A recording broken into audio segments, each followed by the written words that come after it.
Márcio de Oliveira Sampaio, advogado criminalista, professor de Direito em São Paulo.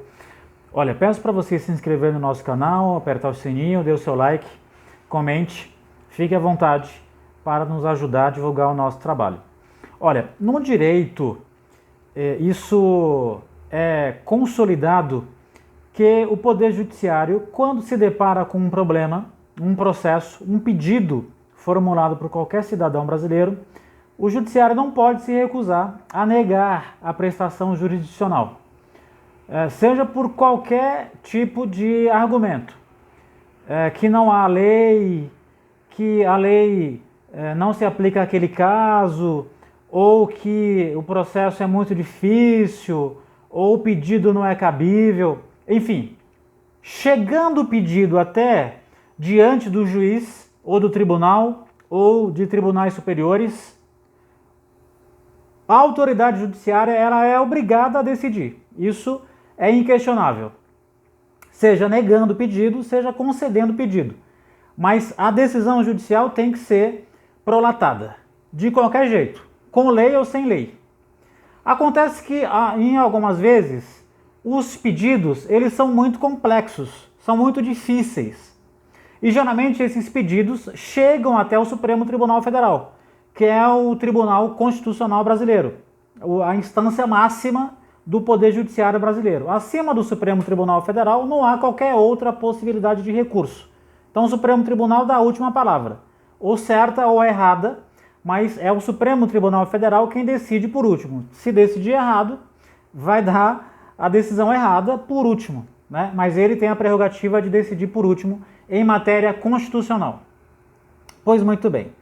Como esses pedidos geralmente são muito complexos, que chegam até o Supremo Tribunal Federal, não é qualquer processo que chega até o Supremo, tem que ser um processo que justifique a sua complexidade, porque tem que envolver todos os brasileiros, ou pelo menos a maioria deles. É preciso provar, então, a repercussão geral do pedido para que se consiga chegar até o Supremo Tribunal Federal. Então é muito difícil que um advogado consiga chegar até o Supremo Tribunal Federal, mas às vezes chega-se até o Supremo. Muito bem, eu estou querendo analisar com os senhores, rapidamente, o que decidiu o ministro Cássio Nunes a respeito da liberação dos atos religiosos em meio à pandemia, em meio ao agravamento da pandemia. Muitas pessoas morrendo, os leitos de hospitais todos lotados, pessoas morrendo na fila à espera de UTI, todo mundo querendo restringir as contaminações e as mortes no Brasil inteiro. Todo mundo que eu digo, os governadores dos estados mais os prefeitos. E acontece que um grupo de juristas pediu até o Supremo, foi até o Supremo pedir para que o Supremo liberasse os atos religiosos presenciais. Mesmo em meio à pandemia, mesmo com aumento de casos de mortes e de internações, e diante da ausência de leitos de UTI.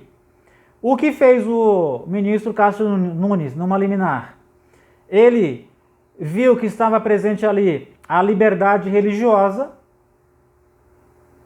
e o pedido para que as pessoas fossem até os templos religiosos participarem das suas manifestações, dos seus cultos.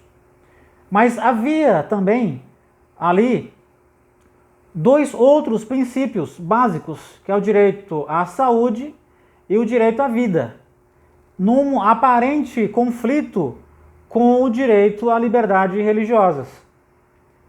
Então, qual era o argumento dos juristas? Olha, o meu direito à liberdade religiosa está sendo cerceada pelos governadores porque eles estão me proibindo de ir até a igreja. E o que diz o governador, ou o que dizem os governadores? O direito à liberdade religiosa não está sendo cerceada, apenas não está podendo ser garantido nesse momento para que se observe dois outros direitos também fundamentais, básicos, que é o direito à saúde e o direito à vida. E aí, com base então nesse conflito aparente de princípios, liberdade religiosa, direito à saúde e direito à vida, o que deve prevalecer? Segundo o ministro Cássio Nunes, deve prevalecer o princípio da liberdade religiosa. Então as pessoas elas devem se expor ao vírus para ouvir o seu pregador, o padre ou o pastor, e lá elas podem se submeter à contaminação com o vírus do Covid e depois à morte. Mas o direito à liberdade religiosa está sendo preservado, segundo o ministro Cássio Nunes. Acontece que há uma orientação doutrinária para que se decida quando há casos em que esses conflitos aparentes eles se apresentam, como é o caso. E qual é a orientação que deve ser seguida por um bom juiz? É sempre a decisão deve observar os benefícios, os direitos dos cidadãos. O que vai beneficiar mais o cidadão? É liberar algumas pessoas para que elas possam ir à missa e aos demais cultos religiosos, ou preservar o cidadão para que ele possa ter saúde e vida, para que ele não morra. Parece que a melhor escolha, o que mais beneficia todo o conjunto da sociedade, é continuar com o direito à liberdade suspenso, né? Mas ele pode praticar esse direito em casa e preservar essa pessoa dele ter contato com o vírus e morrer depois, né? Ou contaminar outras pessoas mesmo que ele não morra. Então, isso chama-se escolhas trágicas. As escolhas trágicas, que é uma orientação para o bom julgador, é sempre procurar observar aquilo que é melhor para o conjunto da sociedade e não aquilo que é melhor para alguns.